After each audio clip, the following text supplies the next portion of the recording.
Hi friends, holidays ఇచ్చేసారు పిల్లలకి. ఇంకా మనం సిటీలో ఏముంటాం చెప్పండి. తిరుపతి వెళ్ళిపోతున్నాం హైదరాబాద్ నుంచి.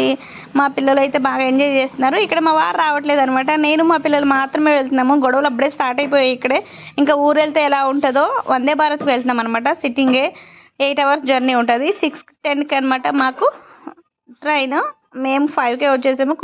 టైం ఉంది కదా బాగా అని చెప్పేసి వీడియోలు తీసుకుంటే వాళ్ళు గొడవలు స్టార్ట్ అయిపోయాయి స్టేషన్లోనే. లోపలికి వచ్చేసాము. చాలా బాగుంది కానీ ఫ్రీగా అనిపించింది అనమాట.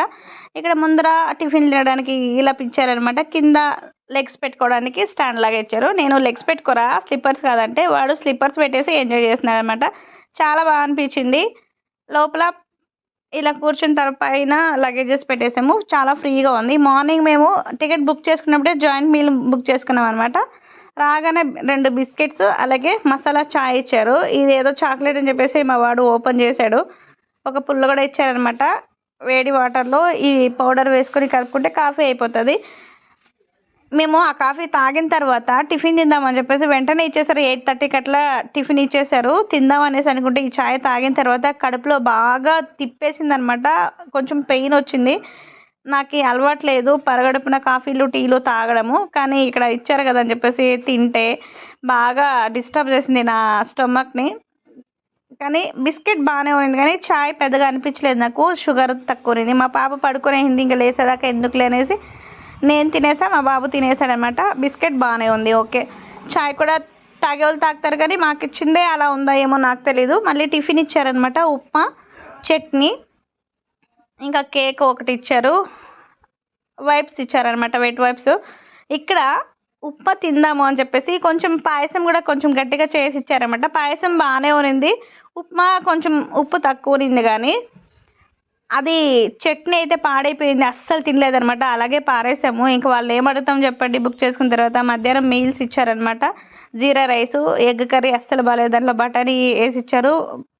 బెండకాయ ఫ్రై బాగుంది. కర్డ్ ఇచ్చారు. రోటీ ఒక్కటి సూపర్ ఉన్నింది.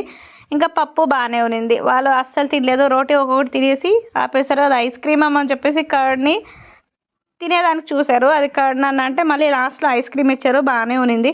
మీల్స్ అయితే పెద్దగా నచ్చలేదు కానీ అందరికీ అలా ఇచ్చారో లేదా మనమే సపరేట్గా బుక్ చేసుకోవాలో తెలియదు కానీ మీల్స్ అనేసి అంటే జాయింట్ మీలే పెట్టాము. మాకే ఇలా ఇచ్చారేమో. కొంతమంది ఇలాంటివి తీసుకెళ్తున్నారు కానీ పెద్దగా ఇష్టం లేదనమాట. బాగాలేదు. నెక్స్ట్ టైం వచ్చినప్పుడు వేరే ట్రై చేయాలి అకస్మాత్ వందే భారత్లో వస్తే. చూడండి తిరుపతి దగ్గర అందరూ ఖాళీ అయిపోయారు. దిగేశారన్నమాట. కొంతమందే ఉన్నాం, మేమే లాస్ట్ కదా. కాబట్టి హైదరాబాద్ టు తిరుపతి ఎవ్రీడే వస్తుందన్నమాట. ట్యూస్డే ఉండదు అనుకుంటా. తిరుపతి వచ్చేసేమో మేము మా ఊరికి వెళ్ళిపోతున్నాం బస్ ఎక్కేసి. వందే భారత్లో ఫుడ్ పెద్దగా నచ్చలేదు నాకైతే మాత్రం. ఎవరైనా మీరు వెళ్ళిన వెరైటీలు ఏమైనా తినింటే కమెంట్ చేయండి. తిరుపతి నుంచి మా ఊరికి వెళ్ళాలన్నమాట. ఇంకా మళ్ళీ 1 hour ఉంటుంది రాయల చెరువు అని చెప్పేసి ఎవరికైనా ఐడియా ఉంటే కమెంట్ చేయండి. లేదా ఇట్లా తిరుపతి సైడ్లో ఎవరికైనా తెలిసింటే కూడా కమెంట్ చేయండి. ఎంతమంది వందే భారత్ వెళ్ళారో కూడా కమెంట్ చేయండి. అన్నీ ఫస్ట్ అని చెప్పేసి బాగా తిరిగేస్తున్నాను. చాలా బాగా కలిసి వచ్చింది నాకైతే మాత్రం. అంతా మా ఆయన సపోర్ట్ చేయడం వల్లనే. ఇక్కడ చూడండి నేను బస్ ఎక్కిన తర్వాత కొంచెం దూరం దిగాలన్నమాట. ఒక 40 minutes జర్నీ ఉంటుంది తిరుపతి నుంచి. అక్కడ నుంచి ఇంటికి రావాలంటే 6 kilometers పడుతుంది. అక్కడ ఏం లేదని చెప్పేసి మా మరిదికి కాల్ చేస్తే ఆటో తెచ్చేసాడు. నేను మా పిల్లలు మా మరిది వెళ్ళిపోతున్నాం అనమాట. ఊరికి రాగానే ఈ పేడ దిబ్బలు, పక్కన చెట్లు, మామిడి చెట్లు, ఆ చిన్న పిందులు అనమాట. భలే అనిపించింది నాకు. భలే ఉంటుంది కూడా ఊర్లో. ఎందుకంటే పచ్చటి పొలాలు లేకపోతే చెట్లు, మామిడి చెట్లు బాగా ఎంజాయ్ చేయొచ్చు. చాలా బాగుంటుంది నాకైతే మాత్రం. మేము జనవరికి వచ్చినప్పుడు ఫుల్గా ఉన్నింది చెరువులో నీళ్ళు. కానీ ఇప్పుడు ఎలా ఉందో చూపిస్తా చూడండి. మా ఇంటి దగ్గరికి వచ్చేసామన్నమాట. విలేజ్లో ఎంత బాగుంటుందో చూడండి. చెరువులో ఆడుకోవడానికి కానీ బాగానే ఉంటుంది. వాటర్ అంతా తగ్గిపోయింది. కొంచెం అనమాట. దాంట్లో ఫిషెస్ కూడా ఉన్నాయి. అక్కడ క్రికెట్ బాల్ అలా ఆడుకుంటూ ఉంటారనమాట. మా ఇంటికి వచ్చేసాం. ఎంతమంది హాలిడేస్లో విలేజ్కి వెళ్ళిపోయారో కమెంట్ చేయండి. అలాగే వీడియో నచ్చితే లైక్ చేయండి. ఇంటికి వచ్చిన తర్వాత మా పిల్లలు ఎలా ఎంజాయ్ చేస్తున్నారో చూడండి. ఫ్రెష్ అప్ అయిపోయి రగ్గులన్నీ ఉంటే ఇంట్లో సంక్రాంతికి వేసిన మిగిలినవి ఎలా పెట్టింటే వీళ్ళు రంగులు వేస్తున్నారనమాట. ఇప్పుడు ఇంటికి వస్తే ఎలా ఉంటారో వాళ్ళకే తెలియదు. అంతా ఆడుకుంటూ ఉంటారు. ఎండ అయినా కూడా మామూలుగా ఉంటుంది అనమాట వీళ్ళ ఎంజాయ్మెంట్.